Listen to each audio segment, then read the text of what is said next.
merupakan bentuk cerita tradisional atau cerita yang disampaikan secara turun-temurun dari nenek moyang yang memiliki fungsi untuk mengajarkan nilai-nilai moral dan juga sebagai hiburan.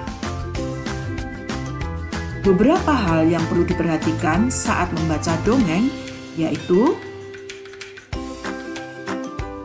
lafal. Lafal adalah cara pengucapan bunyi bahasa yang dapat dilihat dari bahasa lisan, yaitu mengucapkan kata dengan tepat, menggunakan frasa yang tepat, bukan kata demi kata.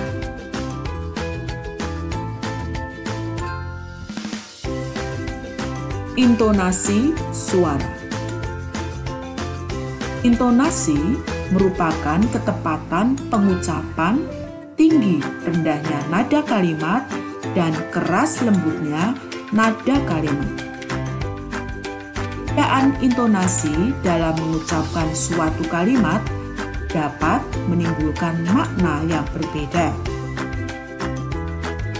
Kalimat yang diakhiri dengan tanda titik, intonasi suaranya datar.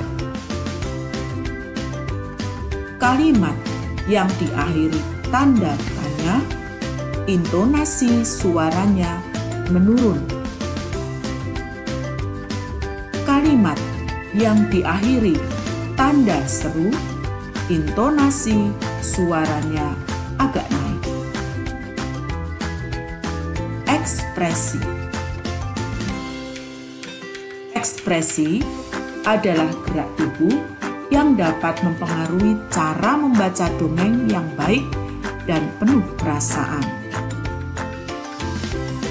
Ekspresi wajah juga mempunyai peranan penting, terutama mata. Orang marah, gembira, atau bingung, dan sebagainya dapat ditunjukkan melalui pandangan pendongeng. Jeda. Jeda merupakan hentian sementara pada kalimat dan biasanya menggunakan tanda baca koma, titik, tanda spasi, tanda tanya, tanda seru. Jeda juga mempengaruhi perubahan makna suatu kalimat. Jika saat membaca bertemu tanda koma, maka pembaca berhenti membaca sebentar, lalu dilanjutkan kembali. Jika saat membaca bertemu tanda titik, maka pembaca berhenti membaca, kemudian pembaca mulai membaca kalimat berikutnya. Mari membaca. Pohon apel yang tulus. Dahulu kala ada sebuah pohon apel besar. Ada seorang anak laki-laki bermain di sekitar pohon itu. Dia sangat menyayangi pohon itu.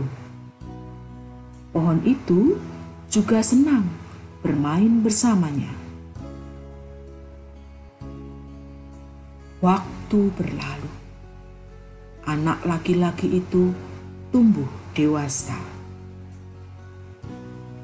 Suatu hari, ia datang kembali. Pohon apel menyambutnya dengan gembira. "Ayo, bermainlah bersamaku," ajak si pohon apel. Aku tak punya waktu untuk bermain. Kami membutuhkan rumah untuk tempat tinggal. Bisakah kau membantuku? Kamu boleh memotong cabang-cabang pohonku ini untuk membangun rumahmu. Jadi, anak laki-laki itu memotong semua cabang pohon dan pergi dengan riang. Pohon apel itu senang melihat temannya bahagia. Tapi dia tak pernah kembali sejak saat itu. Pohon apel kembali merasa kesepian dan sedih. Akhirnya, laki-laki itu kembali lagi. Laki-laki itu dan pohon apel sekarang sudah sama-sama tua. Aku sudah tak bisa memberikan apa-apa, kata pohon apel. Tidak apa-apa, aku hanya membutuhkan sebuah tempat untuk beristirahat, jawab laki-laki itu. Baik, sisa batang pohon tua adalah tempat terbaik untuk bersandar dan beristirahat. Duduklah sini bersamaku dan istirahatlah, kata pohon apel. Laki-laki itu pun duduk bersandarkan batang pohon yang masih tersisa. Pohon apel pun menangis bahagia. Akhirnya mereka pun bersama lagi.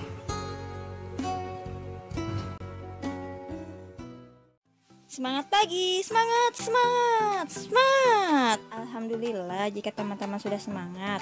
Baik teman-teman, NIMN kita hari ini yaitu tentang cara membaca dongeng yang baik. Yuk kita simak materi berikut ini. Teman-teman masih ingat materi pekan lalu? Ya betul, pekan lalu kita sudah belajar tentang unsur-unsur intrinsik pada dongeng. Nah, sekarang kita akan mempelajari bagaimana ya cara membaca dongeng yang baik. Teman-teman, ketika teman-teman membaca dongeng, maka ada beberapa hal yang harus diperhatikan. Yang pertama, lafal. Yang kedua, intonasi suara. Yang ketiga, ekspresi. Yang keempat, tanda baca. Dan yang kelima, suara yang lantang. Diingat baik-baik ya teman-teman. Hal pertama yang perlu kita perhatikan yaitu lafal. Lafal adalah pengucapan kata. Ketika teman-teman membaca dongeng, maka kita harus mengucapkan kata dengan tepat. Kemudian, gunakanlah frasa yang tepat. Bukan kata demi kata ya teman-teman. Yang kedua, intonasi suara. Ketika teman-teman membaca dan menemui kalimat yang diakhiri dengan tanda titik, maka intonasi suaranya datar. Ketika teman-teman menemui kalimat yang diakhiri tanda tanya, maka intonasi suaranya menurun. Dan yang terakhir, ketika teman-teman menemui kalimat yang diakhiri tanda seru, maka intonasi suaranya agak naik. Yang ketiga adalah ekspresi. Ekspresi adalah cara membaca teks dengan penuh penghayatan dan perasaan.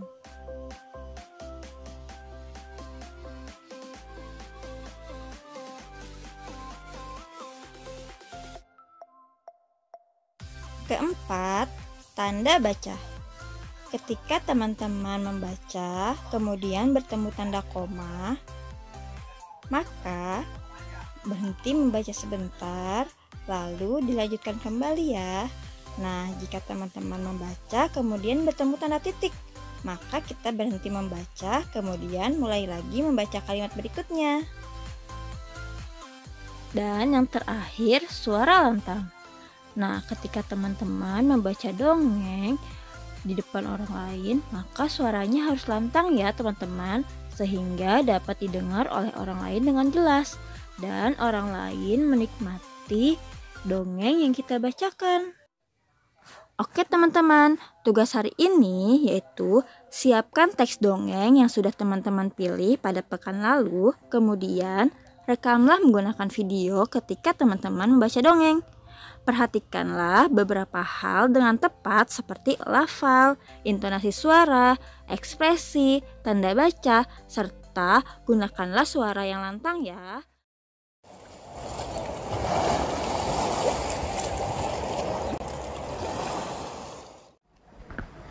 Dan di balik itu, Tengger menyimpan sebuah cerita yang sangat menarik.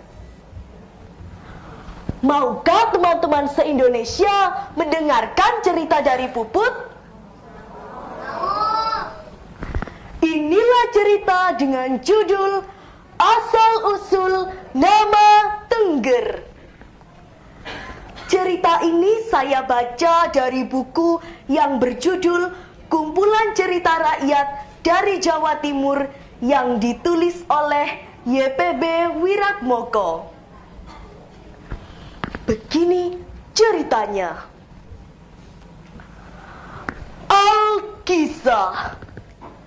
Terdapat seorang Raja Majapahit yang pergi meninggalkan negerinya bersama sang permaisuri karena kalah berperang.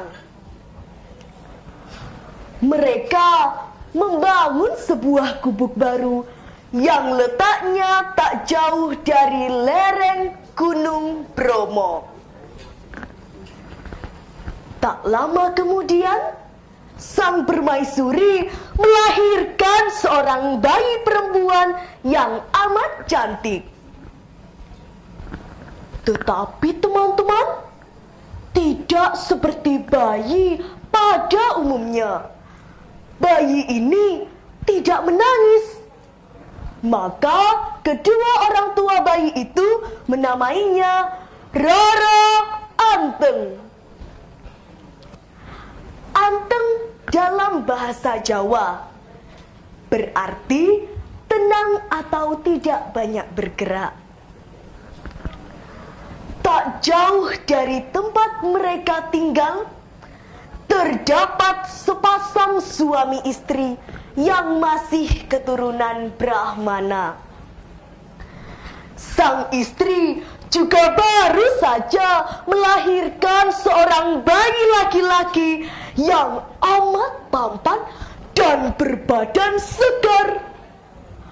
Maka kedua orang tua bayi itu menamainya Joko Seger. Seger dalam bahasa Jawa berarti berbadan sehat. Waktu terus berlalu. Roro Anteng dan Joko Seger mulai tumbuh dewasa. Roro Anteng tumbuh menjadi seorang gadis yang amat cantik. Sedangkan Joko Seger tumbuh menjadi seorang pemuda yang tampan dan gagah perkasa. Rupanya berita tentang kecantikan Roro Anteng sudah tersebar luas kemana-mana, hingga sampai terdengar ke telinga seorang perompak sakti dari Selat Madura. Suatu hari, perompak sakti itu datang untuk meminang Roro Anteng. Roro Anteng, bocah ayu, maukah kau menjadi istriku? Kalau kau menolak pinanganku, aku akan membinasakan seluruh warga di dusun ini. Bagaimana Roro Anteng? Walah, walah, walah, ayu tenan bocah iki. Mendengar perkataan sang perompak sakti, Roro Anteng menjadi sangat takut dan sangat kebingungan. Gumamnya dalam hati, "Duh Gusti, bagaimana ini? Aku tidak mungkin menjadi istri perompak sakti itu. Aduh, bagaimana dengan nasib keluargaku dan seluruh warga di dusun ini?" Roro Anteng berpikir dan terus berpikir, hingga ia mendapatkan sebuah ide. "Baiklah perompak, aku mau menjadi istrimu. Tetapi aku punya satu permintaan yang harus kau penuhi. Buatkan aku laut di puncak Gunung Bromo dalam waktu 1 malam saja." Mendengar perkataan Roro Anteng, perompak sakti itu malah tertawa terbahak-bahak. Wah, bocah ayu, bagus sekali permintaanmu itu. Kita akan dapat berbulan madu di atas perahu. Kapan bisa mulai kukerjakan? 2 hari lagi kau bisa memulai pekerjaan itu setelah matahari terbenam, dan laut itu sudah harus selesai sebelum matahari terbit.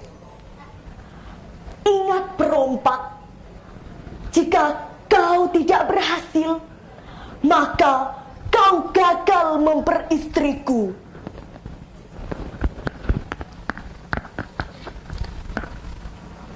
Pada hari yang telah ditentukan, dengan hanya berbekal batok atau tempurung kelapa, perompak sakti itu pergi ke puncak Gunung Bromo untuk membuat laut. Sebelum memulai pekerjaannya, perompak sakti itu memohon kekuatan kepada sang penguasa kegelapan.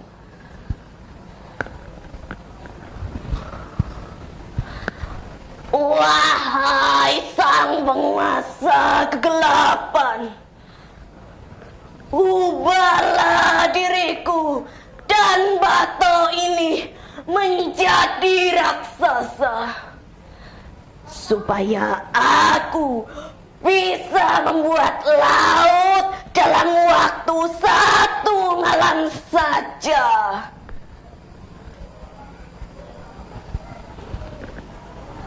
Tiba-tiba tubuh perompak sakti itu berubah menjadi raksasa.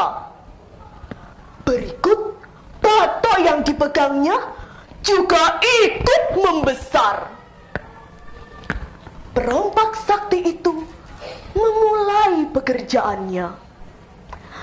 Ia menggali, dan terus menggali hingga pekerjaannya hampir selesai dan tinggal mengisi airnya saja. Sedangkan waktu masih sangat panjang.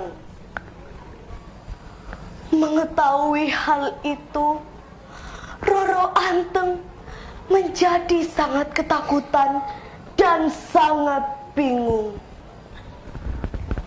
Roro Anteng memohon petunjuk dan kekuatan kepada Sang Kuasa.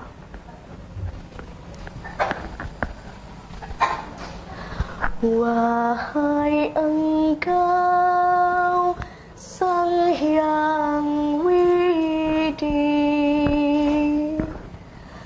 tolong hamba,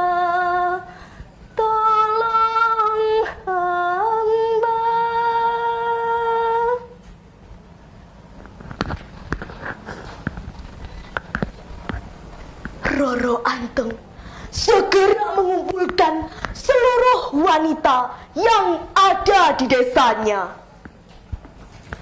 Mereka mengumpulkan tumbukan ilalang dan daun kering serta beberapa lesung dan alu. Ayo, cepat kumpulkan ilalangnya.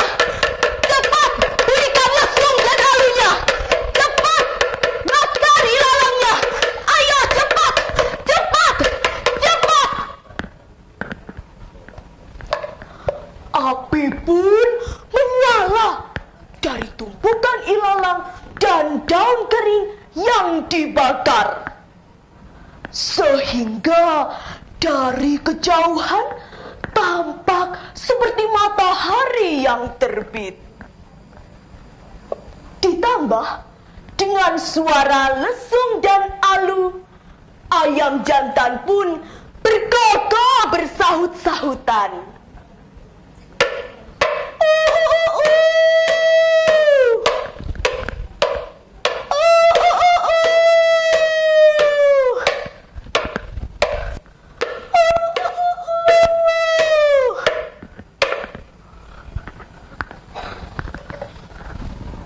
Mengetahui hal itu, sang perombak sakti menjadi sangat marah. Ia pun melemparkan batok kelapa yang dipegangnya. Dasar batok sialan!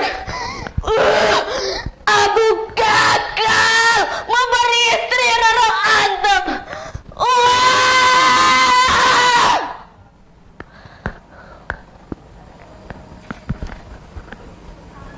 Perombak sakti itu meninggalkan lautan yang belum selesai. Dan tiba-tiba secara ajaib, blar! Batok kelapa yang dilemparkan sang perombak sakti berubah menjadi sebuah gunung. Yang sampai saat ini gunung itu disebut Gunung Batok.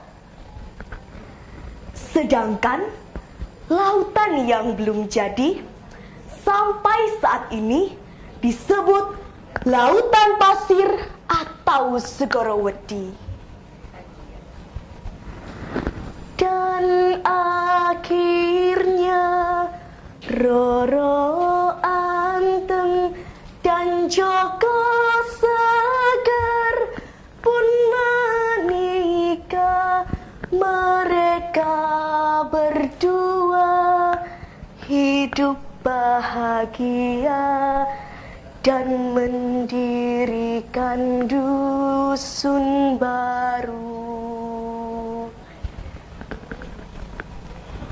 Dan nama dusun itu diambil dari suku kata terakhir nama Roro Anteng, yaitu Teng, dan suku kata terakhir nama Joko Seger, yaitu Ger.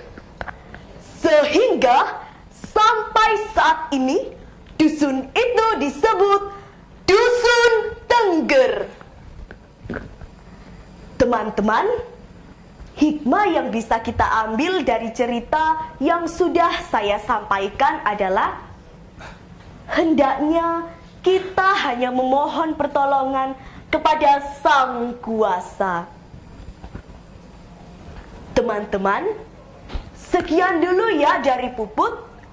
Mohon maaf jika ada kata-kata yang kurang berkenan. Matur nuwun.